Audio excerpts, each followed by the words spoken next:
अस्सलाम वालेकुम, मैं हूं अहमद बिलाल महबूब।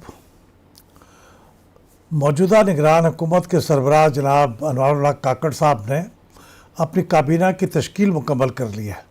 आज से 8 या 9 दिन पहले उन्होंने अपनी वज़ारत उज़्मा का हल्फ उठाया था और उसके बाद से उन्होंने अपनी काबीना को मुकम्मल करके उसका ऐलान कर दिया है। आज जब मैं इस काबीना की तादाद देख रहा था तो मेरे ख्याल गुजरा कि इसको ज़रा पुरानी निगरान काबीनाओं के साथ इसका मुआवजा किया जाए और देखा जाए कि ये दूसरी काबीनाओं के मुकाबले में बड़ी है या छोटी है या एवरेज के बराबर है। क्योंकि आजकल पाकिस्तान के जो माशी हालात हैं उसके पेश नज़र ये हर तरफ ये ख्याल किया जाता है कि हमें हर तरफ अपनी सेविंग करने की कोशिश करनी चाहिए, ऑस्टेरिटी का मुजाहरा करना चाहिए और इसलिए ख्याल था कि काबीना को छोटा से छोटा रखा जाना चाहिए। अब हम देखते हैं कि पिछली हमारी जो केयर टेकर गवर्नमेंट्स थी उनकी कैबिनेट्स का क्या साइज़ था।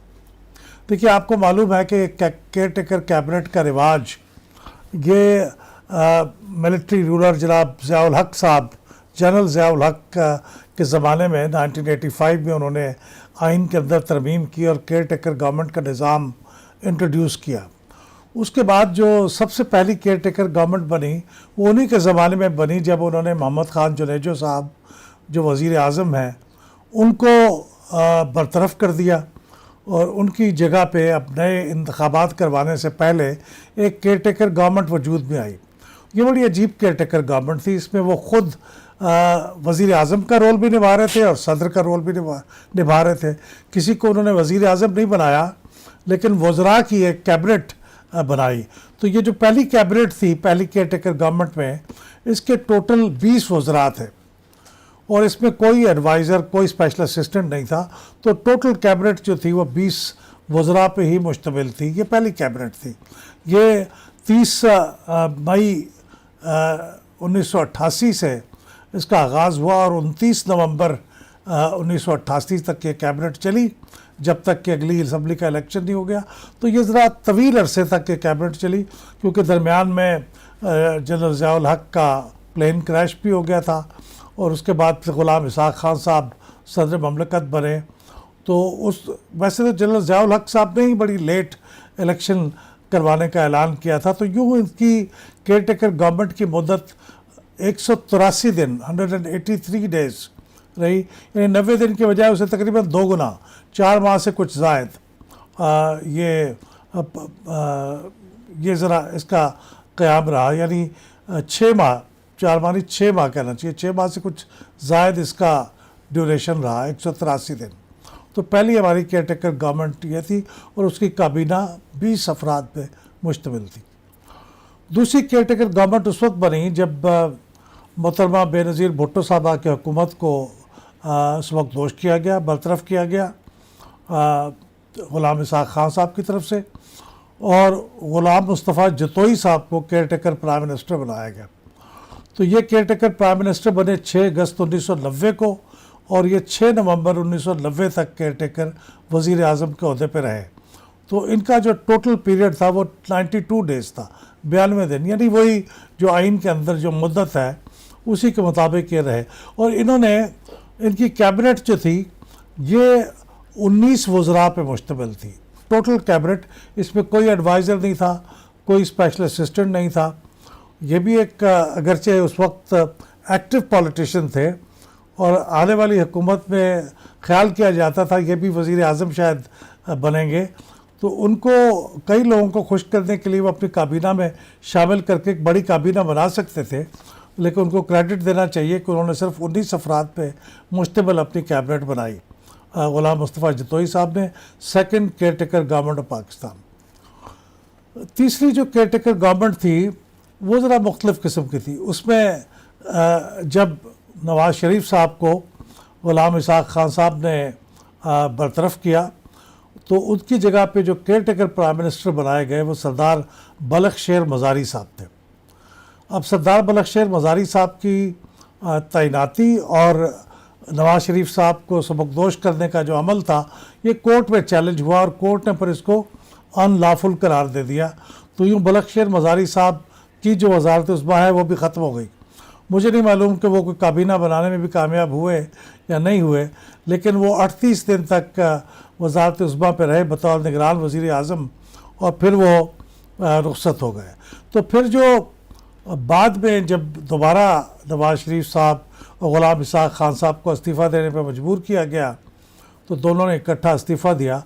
तो फिर उसकी जगह पे केयर टेकर गवर्नमेंट के तौर पे, केयर टेकर प्राइम मिनिस्टर के तौर पे मोइन कुरैशी साहब को लगाया गया। ये अमेरिका से आए थे और ये 8 जुलाई 1993 को इन्होंने निगरान वज़ीर आज़म के तौर पे अपना ओहदा संभाला, और ये 19 अक्टूबर 1993 तक ये अपने ओहदे पे रहे। कोई 103 दिन ये अपने ओहदे पे रहे। लेकिन इन्होंने अपनी मोइन कुरैशी साहब ने 12 अफराद पर मुश्तमिल इनकी असल कैबिनेट थी और 2 अफराद बतौर एडवाइज़र इन्होंने साथ लगाए हुए थे। तो 14 अफराद पर मुश्तमिल ये टोटल एक्सटेंडेड कैबिनेट थी जो मोइन कुरैशी साहब ने, जिसकी मदद से अपने 3 महीने 103 दिन यानी काम चलाया। इसके बाद जो 5वीं निगरान हुकूमत थी उसके सरबराह थे या वज़ीर आज़म थे जनाब मलिक महराज खालिद साहब। ये बेनज़ीर भुट्टो साहबा की हुकूमत को फ़ारूक लगारी साहब ने जब टर्मिनेट किया, तो उसके बाद मलिक महराज खालिद साहब को निगरान वज़ीर आज़म बनाया गया। तो इनकी हुकूमत 6 नवंबर 1996 से लेके 17 फरवरी 1997 तक कायम रही। ये भी 103 दिन तक हुकूमत कायम रही, और उन्होंने 16 वज़रा अपनी कैबिनेट में लिए, 16 वज़रा और कुछ दूसरे मुशीर और स्पेशल असिस्टेंट 6 के करीब वो थे। तो इनकी टोटल कैबिनेट, एक्सटेंडेड कैबिनेट 22 अफराद पे मुश्तमिल थी। इसके बाद 2007 में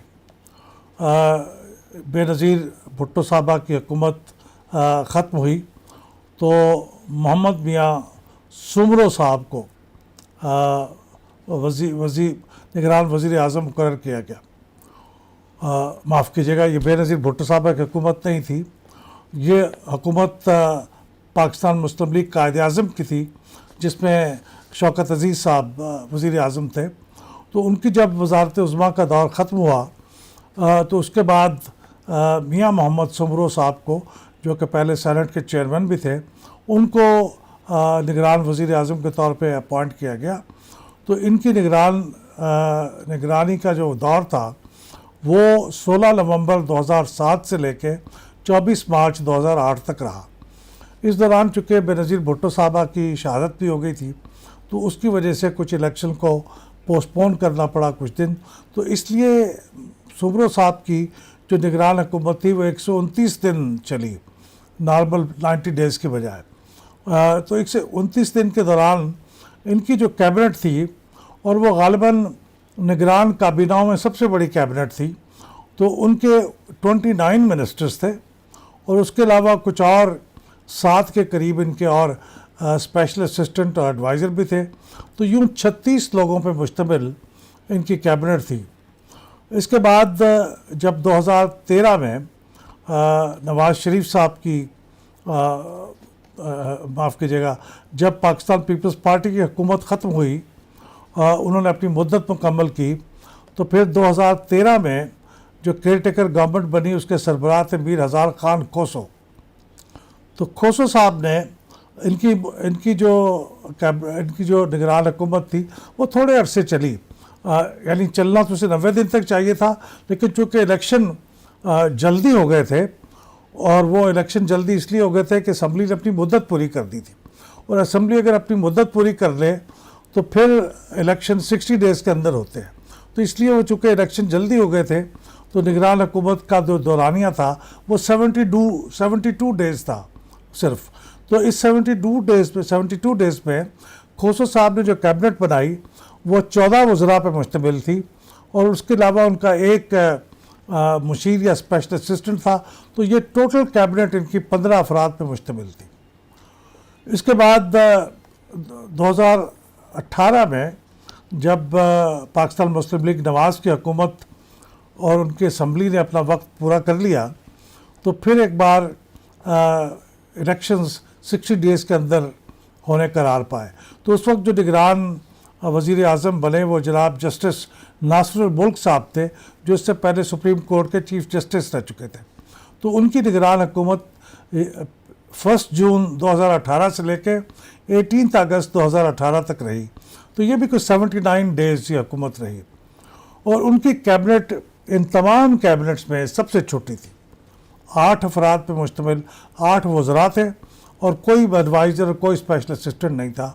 तो इस लिहाज से ये सबसे छोटी कैबिनेट ये थी। अब मैं आपको इसकी रैंकिंग बताता हूँ कि सबसे छोटी कैबिनेट तो जनाब नासिरुल मुल्क साहब की थी, जो 2018 से 2018 में तकरीबन 79 डेज़ के लिए वजूद में आई थी।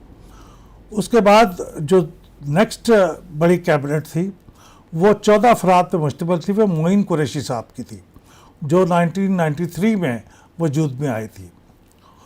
उसके बाद जो उससे नेक्स्ट बड़ी कैबिनेट थी वो मीर हज़ार ख़ान खोसो साहब की कैबिनेट थी, और वो मैंने पहले जिक्र किया कि 15 अफराद पर मुश्तमिल थी।